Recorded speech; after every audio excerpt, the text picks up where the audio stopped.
Ya, semalam para petinggi atau pimpinan dari Parpol Koalisi Indonesia Maju sudah bertemu dan memfinalisasi ada empat nama cawapres yang akan mendampingi Prabowo Subianto di Pilpres 2024. Nah, dalam beberapa waktu terakhir nama Gibran Rakabuming Raka ini sempat mencuat, terutama dengan beragam deklarasi dan juga menunggu dari putusan MK pada hari Senin mendatang.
Ya, coba kita akan bahas hal ini mengerucutnya menjadi 4 nama. Memang masih banyak begitu ya disampaikan, ada yang dari luar Jawa, ada yang berasal dari Jawa Barat, ada yang berasal dari Jawa Timur dan juga Jawa Tengah, termasuk salah satunya dari Gibran Rakabuming Raka.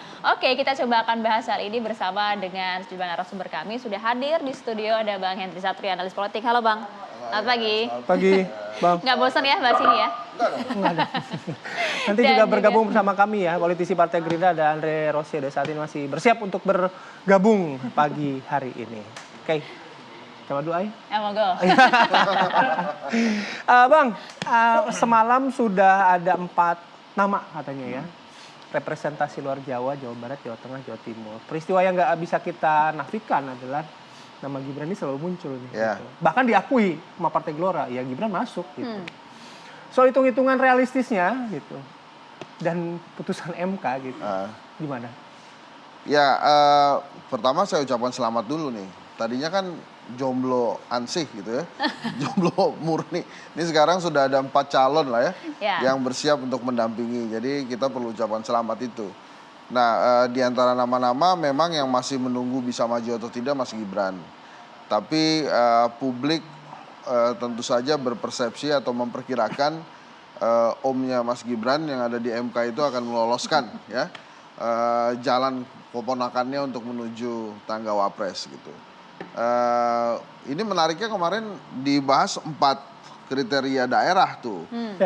Yang menurut saya yang sedikit harus dikesampingkan dengan segala hormat kriteria Jawa Barat. Kenapa saya katakan demikian? Karena Prabowo kuat di Jawa Barat. Yang bisa menyaingi Prabowo menurut hasil surveinya Kedai Kopi ini hanya Anies Baswedan. Ganjar Pranowo pun ketinggalan. Harusnya kalau wapres dari Jawa Barat ini yang ngincer Mas Ganjar.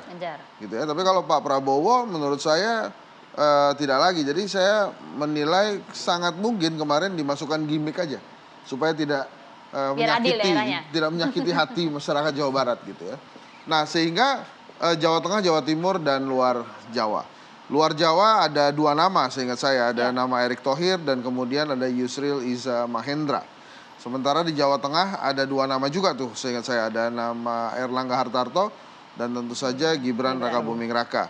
Nah, Jawa Timur yang seru karena ada Khofifah, ada Mahfud, kemudian juga ada Yeni Wahid ya ceritanya. Bahkan kalaupun mau diperhitungkan ada nama AHY di sana. Kan Jawa Timurnya juga lumayan tuh Demokrat. Nah, kalau kemudian kita kembali ke judulnya, duet Prabowo Gibran PDIP meradang, ini menurut saya yang seharusnya meradang ini bukan PDI Perjuangan, tapi Indonesia. Karena semangat reformasi bisa dilanggar bila Prabowo jadi mengambil Gibran. Ini kita seperti kembali lagi ke masa Orde Baru. Apapun alasannya, kan nggak mungkin. Misalnya ya, ini untuk melanjutkan program-program Pak Jokowi. Atau misalnya ini adalah strategi dari Gerindra memisahkan Pak Jokowi dengan Ibu Mega, gitu kan? Tapi kan ini pasti strategi untuk menang kan? Tapi kan ini bukan juga strategi pengen melalui kalah proses nih. hukum. Kita kan tentu masih akan menunggu proses Ya, MK tentu ya. saja, betul. Proses itu masih ada dan kemudian kan ada faktor lain. Apakah Pak Jokowi mengizinkan Mas Gibran maju gitu ya? Karena seperti kita tahu Pak Jokowi ini dewanya pencitraan nih. Kemarin sempat komentar juga Pak Jokowi sampaikan kita serahkan ke masyarakat. Nah, sedangkan kita sudah banyak melihat nih baliho-baliho tersebar relawan Prabowo Gibran juga sudah ada Mas Hendra. Itu kan menyerahkan ke masyarakat berarti kan mengizinkan tuh. Silakan aja maju gitu ya. Ya makanya yang harus meradang tuh mestinya bukan PDI Perjuangan, tapi yang harus meradang tuh harusnya Indonesia dan plus deg-degan. Karena bisa saja duet ini kemudian menang dan kita kembali lagi ke era reformasi di mana ada kolusi dan nepotisme di sana. Saya juga nggak terlalu paham kenapa kemudian koalisi Pak Prabowo yang isinya misalnya ada partai PAN ya yang dihidupkan oleh reformasi. Bahkan Gerindra juga hidupnya dari reformasi. Kemudian ada Gelora, ada PBB yang hidupnya memang dari reformasi. Kemudian ingin melihat lagi situasi di mana pada saat nepotisme dan kolusi itu bisa berkuasa di negeri ini dan arahnya akan menuju ke sana. Semangatnya mundur ya berarti kalau kata Bang Hensat. Oke, sudah hadir bersama kami juga ada Bang Andre Rosiade nih politisi Partai Gerindra. Selamat pagi, Assalamualaikum Bang. Assalamualaikum Bang Andre, lagi dapil Bang? Ya, waalaikumsalam di dapil. Oke. Sebelum ngobrol sama Bang Andre lebih lanjut ya kami juga sudah mengundang beberapa politisi PDIP ya dari malam itu sampai pagi hari ini tapi belum bisa hadir di diskusi. Oke. Bang Andre dari pertemuan para pimpinan koalisi Indonesia Maju semalam kan kalau tidak salah ada 4 ya representasi luar Jawa dan juga Jawa. Boleh di-spill juga nggak nama-namanya pagi hari ini? Nama pas itu siapa saja Bang Andre? Saya rasa kan dalam diskusi-diskusi Mbak di TV One yang saya diundang dalam minggu-minggu ini sebenarnya kan nama-nama itu sudah kita bahas ya. 4 nama itu saya rasa sudah menjadi rahasia umum nama-nama yang dibahas jadi 4 itu kan saya sampaikan berulang kali dalam satu minggu ini bahwa ini proses sedang berjalan. Kita lagi pembentukan tim pemenangan itu yang pertama, yang kedua kita lagi merapikan program kerja dan visi dan misi yang bagian merupakan keberlanjutan dari pemerintah Pak Jokowi. Yang ketiga soal kita akan menentukan siapa cawapres kita. Dan tadi ditegaskan oleh Pak Prabowo tadi malam ada 4 nama yang mengerucut. Nah, salah satu dibocorkan oleh partai-partai namanya Mas Gibran. Nah, mungkin teman-teman juga bisa menganalisis ada Bu Viva, ada Pak Erik, Pak Erlangga dan yang lain-lain. Nah, saya ingin menegaskan, Bang Hensat itu saya tidak tahu apakah sebagai pakar politik atau juru bicaranya Mas Anies ya, tapi saya ingin menyampaikan bahwa sekali lagi ya setiap orang berhak untuk maju, dipilih dan memilih. Nah, saya ingin sampaikan karena semuanya dijamin oleh konstitusi kita. Pasal 27 ayat 1 UUD 45 yang berbunyi segala warga negara bersamaan kedudukannya di dalam hukum dan pemerintahan dan wajib menjunjung hukum dan pemerintah itu dengan tidak ada kecualinya. Lanjut dengan pasal 28D ayat 3 Undang-Undang 45 yang berbunyi setiap warga negara berhak memperoleh kesempatan yang sama dalam pemerintahan. Dan selanjutnya pasal 43 ayat 1 dan 2 Undang-Undang 39 tahun 99 tentang HAM yang berbunyi setiap warga negara berhak untuk dipilih dan memilih di dalam pemilu berdasarkan persamaan hak melalui pemungutan suara yang langsung, umum, bebas, rahasia, jujur, dan adil sesuai dengan ketentuan peraturan perundang-undangan. Jadi jangan kita membatasi hak seseorang kalau memang secara konstitusi diperbolehkan. Nah, saya ingin sampaikan Partai Gerindra dan partai-partai koalisi Indonesia Maju adalah partai-partai yang taat konstitusi. Sampai kita detik ini bicara tentu Mas Gibran belum memenuhi konstitusi. Tapi seandainya Mas Gibran memenuhi konstitusi, nanti ya apakah akan ada putusan MK atau tidak, tentu baru akan dirundingkan apakah Mas Gibran akan masuk kandidat cawapres Pak Prabowo atau tidak. Tapi ya narasi yang dibangun Bang Hensat, ya, kita akan kembali ke zaman yang lalu, demokrasi akan mati, itu tidak tepat. Karena sekali lagi ya, kalaupun Mas Gibran menjadi cawapres Pak Prabowo, andai ya Mas Gibran itu harus melalui kontestasi pilpres, rakyat yang memilih. Baik, Kalau sampai di rakyat sana tidak dulu, setuju, belum Bang tentu Andre. menang, gitu loh. Jangan Oke, sampai Bang Andre, perbedaan ya itu tadi alasan yang disampaikan oleh Bang Andre sebagai Rosiade ya. pendukung Oke, Mas Anies Baswedan seakan-akan baik sampai di digiring sana Bang Andre, kami opini sudah kepada tangkap. rakyat yang menyesatkan, gitu loh. Oke, itu tadi alasannya Bang. Sudah sesuai, pokoknya semua sesuai dengan aturan hukum dan kita masih iya. akan menunggu MK. Dijawabin nanti ya, usai Betul. jeda ya, sesaat lagi. Oke, kita lanjutkan diskusi. Kami berikan hak kepada Bang Hensat untuk menanggapi tadi yang disampaikan. Semua sudah ada aturannya dan kita juga masih menunggu putusan MK. Jadi narasi tadi tidak disepakati oleh Bang Andre. Iya, saya setuju dengan aturan-aturan yang ada di Indonesia. Tapi kita juga mesti berpandangan lebih jauh ya tentang kepatutan dan kewajaran yang menurut saya itu beyond dari sekedar peraturan. Nah, kalau kemudian nanti MK memutuskan dengan seharusnya misalnya tidak ada batasan misalnya atau hanya ada batasan maksimal calon presiden, minimalnya tidak perlu gitu ya. Nanti kan bisa saja keputusan-keputusan MK itu keluar tidak sesuai dengan prediksi gitu ya. Tapi apa yang terjadi saat ini menurut saya harus utarakan bahwa ada kejeniusan Presiden Jokowi yang mengarah ke nepotisme nantinya. Dan itu harus juga disikapi oleh rakyat Indonesia bukan hanya sebagai menang kalah aja.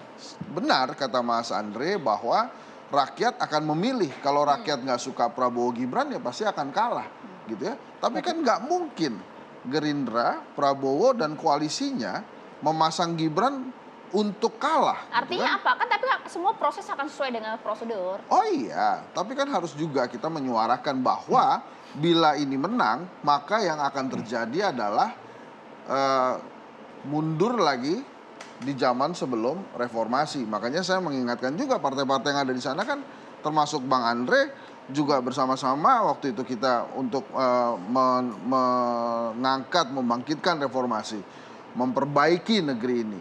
Nah maka menurut saya pertimbangan-pertimbangan itu harus saya sampaikan di sini. Kenapa? Karena ya itu yang akan terjadi kan nggak mungkin kemudian Prabowo Gibran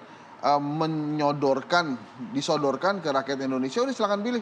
Kalau nggak suka ya udah nggak usah gitu kan, enggak. Tapi kan ada usaha-usaha untuk menang. Nah karena ada usaha-usaha untuk menang dan peluang menangnya tinggi, peluang menangnya besar gitu ya. Dari hasil survei Kedai Kopi juga Pak Prabowo dan Pak Ganjar salip-salipan nomor 1 nomor 2. Maka harus diutarakan bahwa bila kemudian Pak Prabowo jadi misalnya berpasangan dengan Mas Gibran, ya kita harus mengingatkan semangat reformasi pada saat 98 waktu itu. Gitu. Oke, Bang Andre juga kan salah satu tokoh yang sentral juga waktu di 98 gitu. Bang Andre, argumentasi tadi dari Bang Hensat itu, ini merefleksinya pada reformasi, semangatnya jangan sampai pudar. Kira-kira gimana Bang Andre?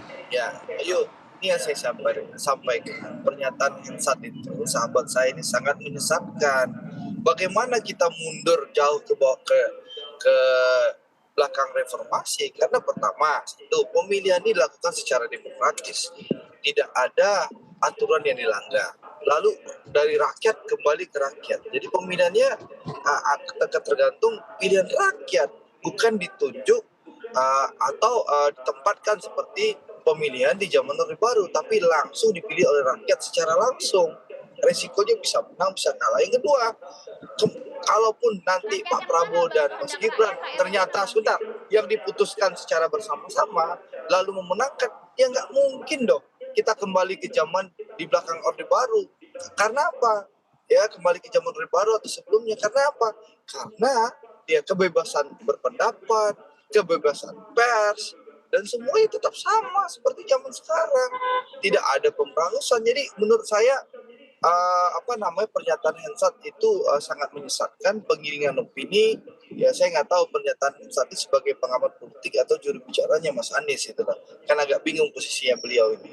Jadi jangan sampai hak-hak orang secara konstitusi dikebiri lalu digiring opini yang menyesatkan, seakan-akan kita kembali ke zaman reformasi. Apalagi Pak Prabowo ini didukung banyak aktivis 98, aktivis yang tahu bagaimana pemberangusan dan pembatasan pernyataan pendapat. Jadi kita pastikan demokrasi tetap berjalan, ya.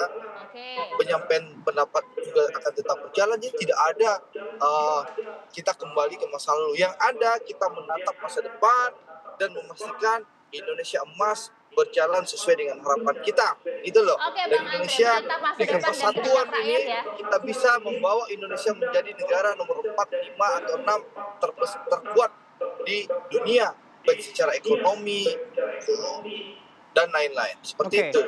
Oke. Konteksnya sudah berubah, Bang. Zaman dulu sama sekarang. Justru itu, makanya agak heran juga. Banyak aktivis di sana, ada Mas Budiman Sujatmiko, Andre Rosiade. Kemudian dari sekian banyak tokoh yang diambil adalah Mas Gibran gitu. Misalnya nanti ya. Ini kan sebetulnya pragmatisme politik aja. Ingin menang, terserah aja Indonesia nanti gimana. Gitu. Yang penting saya menang dulu. Padahal menurut saya banyak cawapres yang juga bisa dipertimbangkan oleh Pak Prabowo misalnya. Erlangga Hartarto. Erlangga Hartarto itu kurang apa? Golkarnya besar. Kemudian memiliki kemampuan ekonomi yang luar biasa. Juga orangnya Pak Jokowi. Kemudian ada Yusril Iza Mahendra. Seorang tokoh yang dari zaman Soeharto kerap mendampingi para presiden. Memiliki kemampuan dan pengetahuan hukum tata negara luar biasa juga.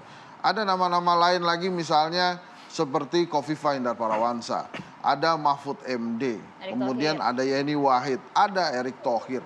Jadi banyak nama sebetulnya yang bisa dipertimbangkan oleh Pak Prabowo. Jadi sekali lagi kalau tentang bakal atau potensi nepotisme harusnya yang meradang bukan hanya PDI Perjuangan tapi juga Indonesia. Yang mudah-mudahan saya nanti Pak Prabowo memilih yang terbaik lah di antara nama-nama itu. Memilih yang terbaik di antara nama-nama itu. Sekali lagi Bang Andre, tadi pertanyaan saya belum Anda jawab dengan gamblang. 4 nama itu yang sudah merucut siapa saja? Gibran pasti salah satunya. 3 nama berikutnya siapa Bang Andre? Ya, terus terang saya tidak ada di tempat karena saya lagi bertemu konstituen saya di Sumatera Barat. Ini pun dari kota. Tapi analisis saya, informasi yang saya dapatkan sama yang seperti kita bahas sebelumnya. Ada Mas Gibran, ada Pak Erick Thohir analisis saya, ada Pak Erlangga, ada Bu Kofifa. Itu analisis saya karena saya tidak ada dan tidak hadir karena memang lagi ada kunjungan reses di daerah pemilihan. Bagaimanapun juga pemilu ada kewajiban kita sebagai kader politik untuk bertemu dengan rakyat. Ini saya lagi di lapangan untuk terus berupaya memastikan Pak Prabowo menang di Sumatera Barat. Gitu. Jadi kerja-kerja politik bukan hanya di dalam rapat, tapi bertemu dengan masyarakat langsung. Oke, Bang Andre, untuk 4 nama ini gitu dan akan diputuskan, apakah clear menunggu putusan MK hari Senin besok? Ya, sesuai yang disampaikan dalam pertemuan tadi malam bahwa para ketua umum partai akan terus bertemu secara intens dan bahkan sekjen kami Bang Ahmad Muzadi sudah menyampaikan bahwa ketua umum partai yang tergabung dalam koalisi Indonesia Maju kalau bisa tidak usah jauh-jauh dari Jakarta supaya kapanpun kita akan bisa selalu bertemu untuk melakukan konsolidasi dan melakukan update. Tapi sekali lagi keputusan belum diambil. Saya rasa mudah-mudahan minggu depan sudah ada keputusan yang final siapa cawapres yang akan membantu Pak Prabowo dalam kontestasi Pilpres 2024. Insya Allah cawapres yang terpilih adalah cawapres yang didukung oleh seluruh partai dan ini bisa memenangkan kontestasi dan juga membantu Pak Prabowo memastikan Indonesia adil dan makmur bisa kita wujudkan secara bersama-sama. Seperti itu. Oke, baik. Terima kasih Bang Andre tadi statement dari Bang Andre ya soal nama Gibran Rakabuming Raka, Bang Hensat juga sudah menyampaikan. Tapi kita harus lagi-lagi menunggu nih, Ai. Katanya minggu depan, intinya setelah hari Senin pokoknya. Terima kasih Bang Andre ya atas waktunya disempatkan di perjalanan menuju ke bandara. Hati-hati Bang, terima kasih. Terima kasih, Bang Hensat. terima kasih.